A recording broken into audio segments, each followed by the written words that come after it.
आज देखिए क्लास में हम लोग क्या पढ़ेंगे, तो द्रव्यमान केंद्र की गति, द्रव्यमान केंद्र की गति, motion of centre of mass. अब देखिए इसको कैसे ठीक करते हैं।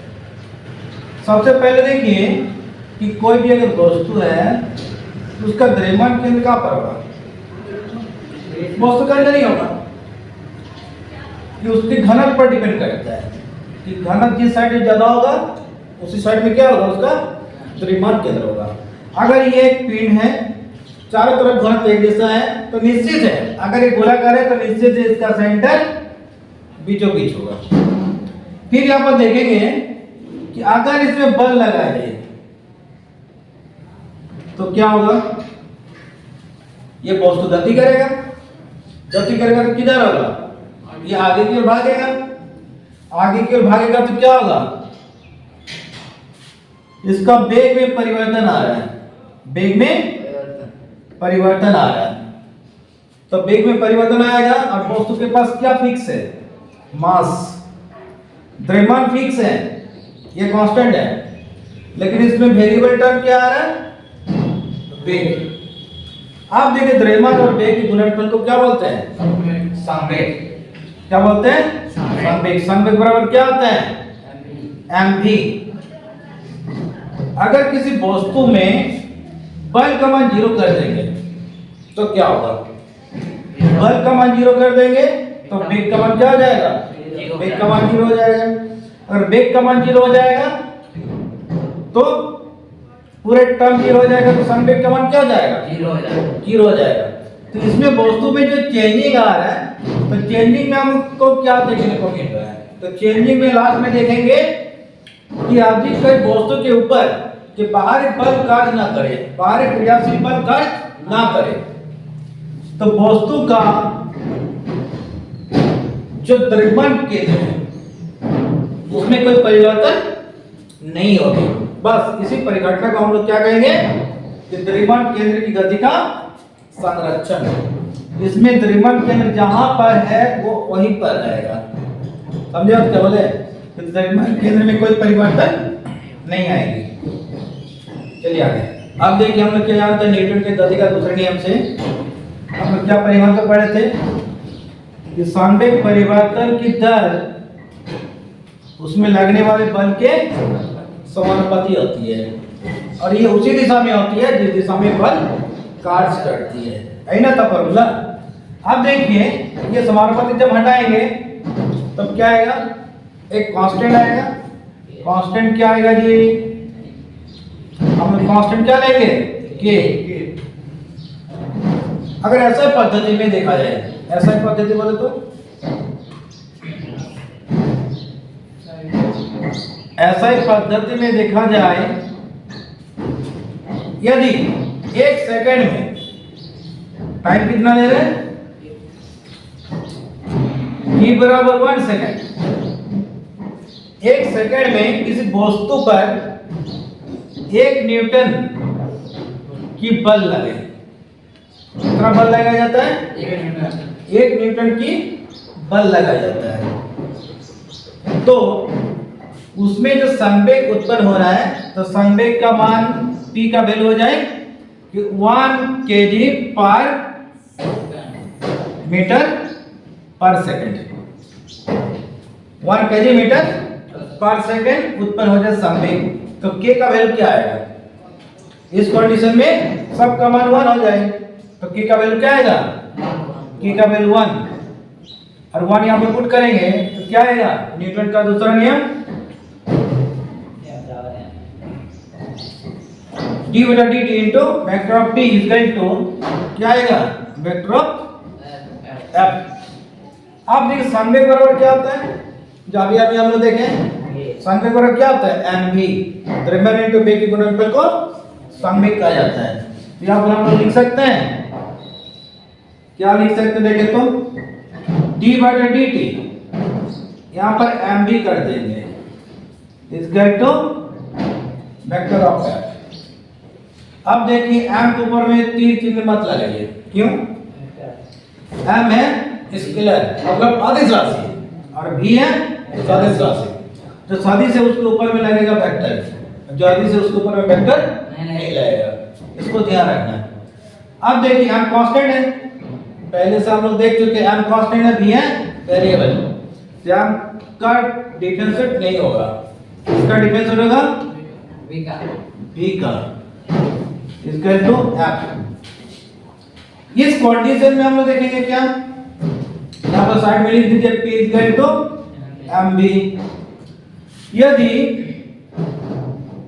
f उस वस्तु में न लगे, मतलब उस वस्तु में जो बल लग रहा था बल का मान 0 कर देंगे, तो बल का मान 0 कर देंगे तो क्या आएगा, वस्तु में गति नहीं होगी, गति नहीं होगा तो वेग में कोई परिवर्तन नहीं होगा, वेग का मान 0 हो जाएगा। और वेग का मान 0 हो जाएगा तो वस्तु जहां पर था वहीं पर रहेगा, उसका द्रव्यमान के केंद्र की कोई परिवर्तन होगा, उसका द्रव्यमान केंद्र की गति नहीं होगी। तो इसको हम लोग क्या बोलेंगे, जहां पर थे वहीं पर है।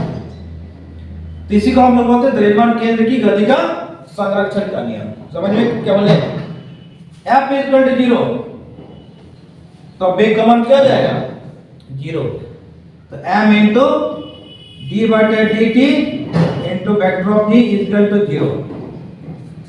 m को यहाँ पर लेके आ जाएंगे तो क्या आएगा, d बटे dt into vector of v equal to 0 बटे m, 0 बटे m इक्वल टू क्या आएगा 0। तो यहाँ पर क्या आएगा,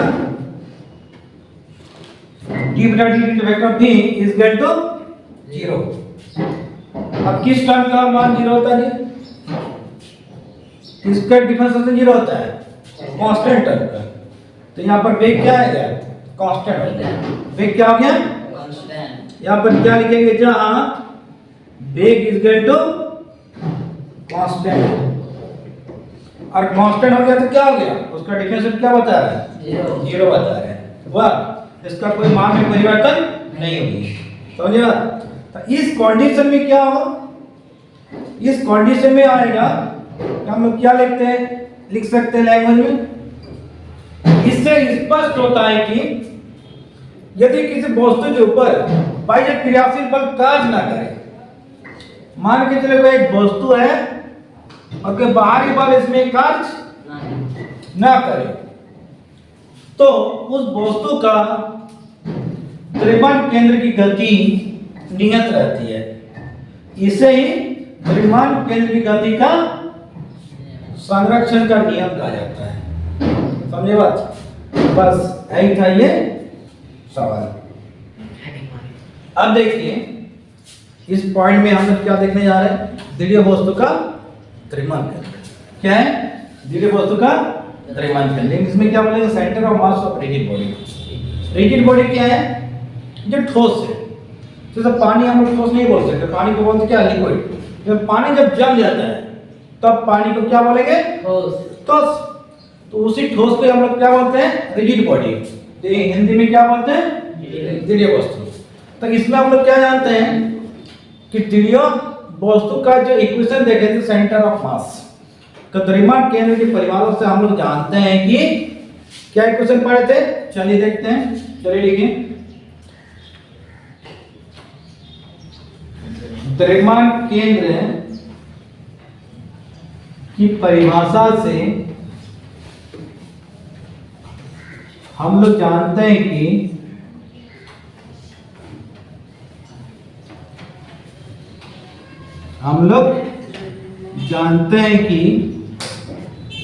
सेंटर ऑफ मास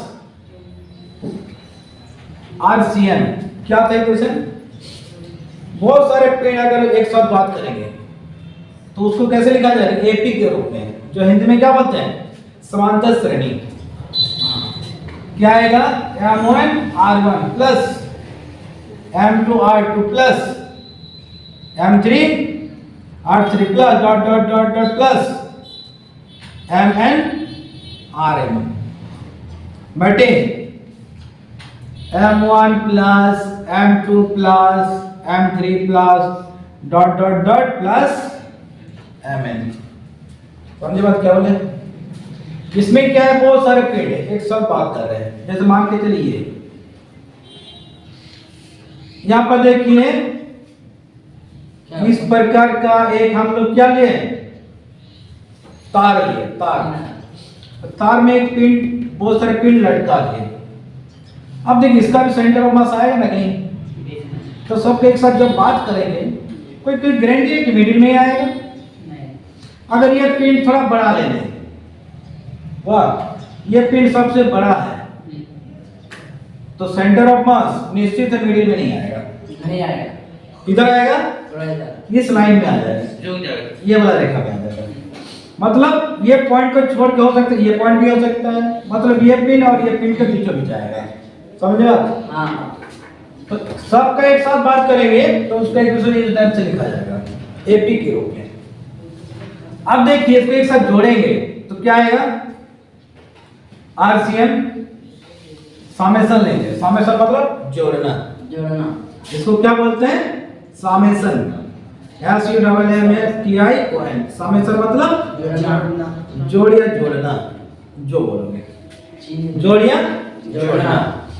अब देखिए इसको लिखने का तरीका, इनिशियल पार्ट लिखते हैं 1 और फाइनल पार्ट लिखेंगे n। अब देखिए प्रारंभिक बिंदु कहां से शुरू हो रहा है? 1 से शुरू हो रहा है, कहां तक जा रहा है? n पार्ट तक। n और इंफिनिटी में क्या डिफरेंट है? अगर कोई जानता तो बोलिए। क्या बोला? n और इंफिनिटी में क्या डिफरेंट है, अंतर क्या है? ये इंफिनिटी है, अनंत, n में भी होगा उसमें। n मतलब वो फाइनाइट, हाँ, और इंफिनिटी मतलब इंडिफिनिट। मतलब ये है निश्चित और वो है अनिश्चित। ये निश्चित, ये है अनिश्चित। अनिश्चित बोले तो जहाँ मैदान है, जैसे मान के चलिए एक मैदान में कुछ पत्थर रखा हुआ है, उसको हम लोग गिनना शुरू किए, तो देख रहे कि आधा घंटा टाइम लगेगा, हम लोग गिन के पूरा कर लिए, समझे बात? चाहे 1000 2000 5000 कुछ भी आया, लेकिन कुछ समय लगेगा, हम लोग गिन के कंप्लीट कर लेंगे, तो पूरा एक्यूरेट वैल्यू आ गया। तो उसको बोलते क्या है? एंटन, समझे बात? लेकिन मान के चलिए आकाश में अगर बोलेंगे सितारे कितने सारे हैं, हम लोग गिनना शुरू करेंगे, क्या संभव है? नहीं, ये साइंटिस्ट के द्वारा संभव भी अभी तक नहीं हुआ है। फिजिक्स में बहुत सारी चीज अभी भी अधूरा है, तो उसके बारे में अभी भी रिसर्च चल रहा है, लेकिन अभी तक कंप्लीट बहुत सारी चीज में नहीं हुआ है। लेकिन जहां तक हुआ है वहीं तक हम लोग फिजिक्स को डील करते हैं। अब देखिए समझ में आए, क्या बोले? जो संभव नहीं है कोई काम करना, उसको बोलते क्या? अनंत। हिंदी में क्या बोलते हैं? अनंत। अब जब यहाँ पर फाइनाइट है मतलब निश्चित मान, तो हम लोग फाइनाइट पार्ट क्या लिखेंगे? n। इनिशियल पार्ट कहां से शुरू हो रहा है? 1 से। आप यहाँ पर देखिए क्या लिखेंगे? MIRI। इसको लिखने का तरीका क्या है? MIRI, इनिशियल पार्ट को लिखा जाता है, और द्रव्यमान क्या लेंगे? Small m। सब पार्ट को एक साथ ऐड कर देंगे तो क्या आएगा? Small m। अब यहाँ पर कॉमन क्या आएगा बोले तो? कॉमन आएगा m। m को बाहर कर देंगे, initial part 1, final part n, तो क्या आएगा? MIRI। वाह। यदि वस्तु या द्रव्य पिंड डेल m कोणों से मिलकर बना है, क्या लिखेंगे? यदि वस्तु ब्रैकेट में लिखे द्रव्य पिंड डेल m कोणों से मिलकर बना है, मिलकर बना है, तो इसको कैसे लिखेंगे हम लोग? Vector of RCM equal to m के बदले क्या लिख देंगे? dm, मतलब डेल m। डेल मतलब क्या है? छोटा। छोटा कोण से मिलकर अगर बना है तो m के बदले क्या लिखेंगे हम लोग? Del m। और यहाँ पर क्या आएगा? Summation of initial part 1 final part n। यहाँ पर क्या आएगा? MIRI। बस ये हो गया व्यंजक। किसके लिए व्यंजक आया? Centre of mass of rigid body, द्रव्य वस्तु का द्रव्यमान केंद्र किया गया व्यंजक। तो चलिए ये सवाल इतना ही था। उतारे सर, आएंगे देखो,